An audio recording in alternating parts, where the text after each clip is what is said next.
तल्लीन होऊन या ठिकाणी नाही का आता या बहिणींना शैतानाने पकडलं नाही का, अशी परिस्थिती किती बहिणी आहेत आणि त्यांच्यासाठी प्रार्थना करणं जरुरीचं आहे.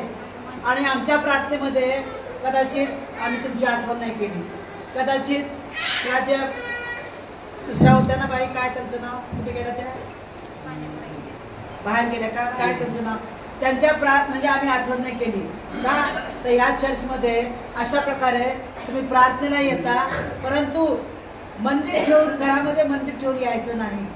मंदिरामध्ये प्रभू येशू ख्रिस्त असला पाहिजे.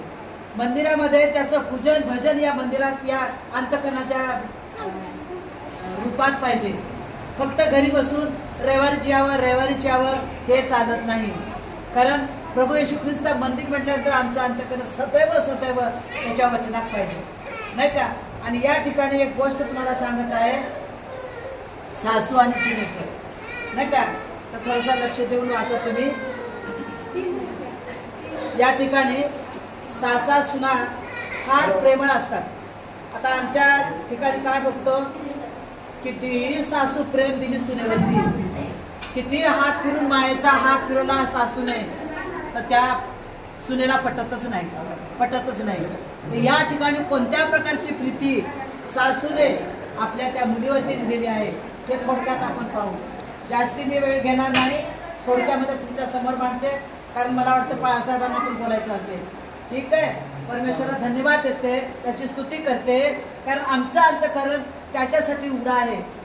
त्याच्या पवित्र मंदिरामध्ये आमचं अंतकरण आज तयार आहे आणि ती वचनं आम्ही अंतकरणामध्ये घेणार आहे. आमच्या कानाने ऐकून, आमच्या डोक्यात ठेवून, त्या विचाराने माझं घर, माझी सून, माझ्या मुलगी ज्या ठिकाणी सासूच्या ठिकाणी आहे नाही का, त्याप्रमाणे एक सुनबाई म्हणून मी तिला माझ्या मुलीचं प्रेम देत आहे. आणि अशा प्रकारची गोष्ट या ठिकाणी आहे, मी आपल्या थोडक्यामध्ये सांगते.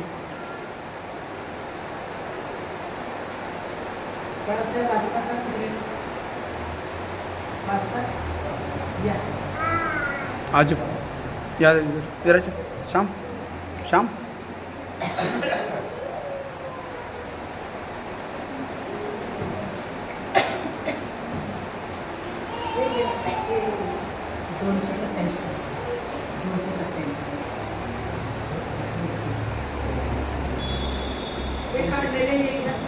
होते निकाल वाचता येत नाही त्यांना, ते शब्द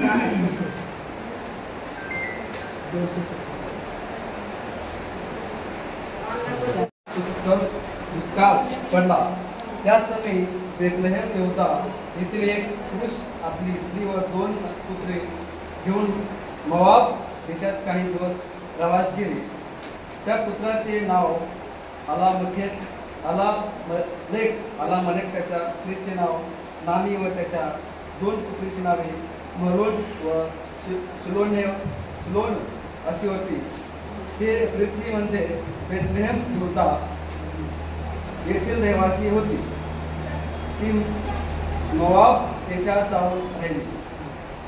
पुढे ठिकाणी एक गोष्ट आहे, आणि ती जी स्त्री होती तिचं नाव काय होतं, नामी.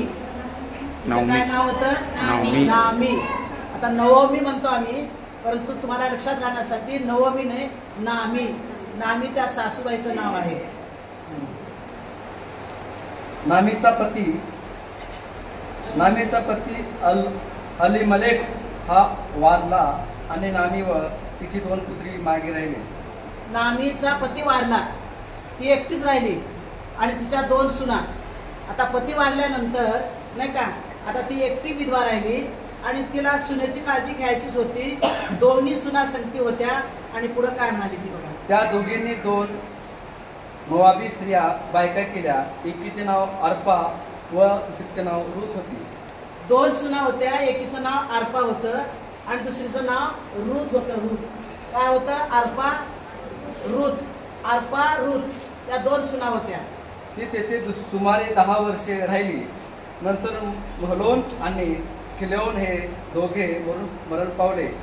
याप्रमाणे नामी आपले 2 मुले व आपले पती यास अंतरली. परमेश्वराने आपल्या लोकांचा समाचार घेऊन त्यास अन्न दिले आहे असे वर्तमान तिला मोआब देशात कळले. तेव्हा त्या देशातून आपल्या दोघी सुनांना परत जाण्यास ती निघाली.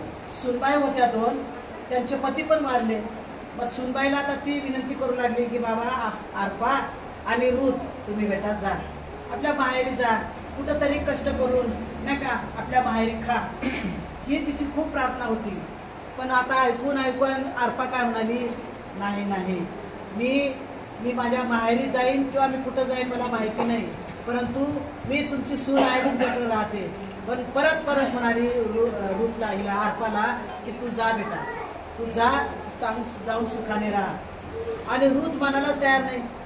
तुम्ही जर ती म्हणते तुम्ही तुमचे लोक माझे लोक एकच आहे, तुम्ही जिथं जा तिथं मी येईन. रूथ ऐकायला तयार नाही. रूथला म्हणते बेटा तू जा, आनंदात राहा, नाही का, माझ्या स्थिती येऊ नको, कारण आता माझा नवरा मेला, आता मी पुन्हा माझे मुलं सुद्धा मी जगू शकत नाही, तुम्हा दोघींना लग्न करून देऊ शकत नाही, तुमचं तुम्ही जा मा, तुम्ही जा, आपापल्या घरी जा, अशी विनंती करू लागली सुनेंना. नामी आपल्या दोघी सुनांना म्हणाली, तुम्ही दोघी आता आपापल्या माहेरी जा. तुम्ही जशी मृतावर व मजवर माया केली तशीच परमेश्वर तुम्हावर करो. तिची तीच प्रार्थना होती. मला जसं सुखी ठेवलं, तुम्हाला सुखी ठेवलं, आतापर्यंत सर्व गोष्टी मला घडून आल्या देवबापाने. आता देवबापाने बोलवलं माझ्या नवऱ्याला, मुलांनाही नेलं, आता मी काय करू, नाही का, तुमचं तुम्ही जा बाळांनो, तुम्ही बघा, छान चांगल्या प्रकारे तुम्ही राहा, अशी तिची प्रार्थना होती. हो, विश्वास मिळेल. मग तिने त्याचे चुंबन घेतले व त्यांना हेल काढून म्हणू लागल्या. त्या दिवशी त्या तिला म्हणू लागल्या, नाही, आम्ही तुम्हाबरोबर तुमच्या लोकांकडे येणार. आम्ही म्हणाले, माझ्या मुलीनो परत जा, तुम्ही मजबूर का येता, माझ्या पोटी का आणखी पुत्र माघारी जा, मी आता वृद्ध झाली आहे, नवरा करण्याची माझी वय नाही. मी म्हटले की मला पती मिळवायची आशा आहे की आज रात्री तो मिळाला आणि मला पुत्रही झाले. तरी ते पृष्ठ होत तोपर्यंत तुम्ही त्याची वाट पाहत काय, त्याच्या अपेक्षेने तुम्ही नवऱ्याजोग वाचून राहाय काय. छे माझ्या मुलीनो, तुम्हामुळे मी नवस्ती कष्ट होत आहे, परमेश्वराचा हात माझ्यावर पडला आहे. ती परत बोलू लागली, परत सुनेला सांगू लागली की जा बेटा, तुम्ही जा, चांगलं सुखात राहा, आनंदात राहा. आता मला परत मुलं होणार नाहीत, मला माझा नवरा परत मला एक मिळणार नाही. जे काय देवबापाने बोलवलं ते देवा जागी आहेत, तुम्ही जा लेकरांना, तुम्ही जा. आता पुन्हा तुम्हाला मी परत सांगते, परंतु त्या दोन्ही, एक जे सून होती रूथ, ती आई म्हणून तिच्या गळ्यात पडून रडायला लागली, मला तुम्हाला सोडायला नको.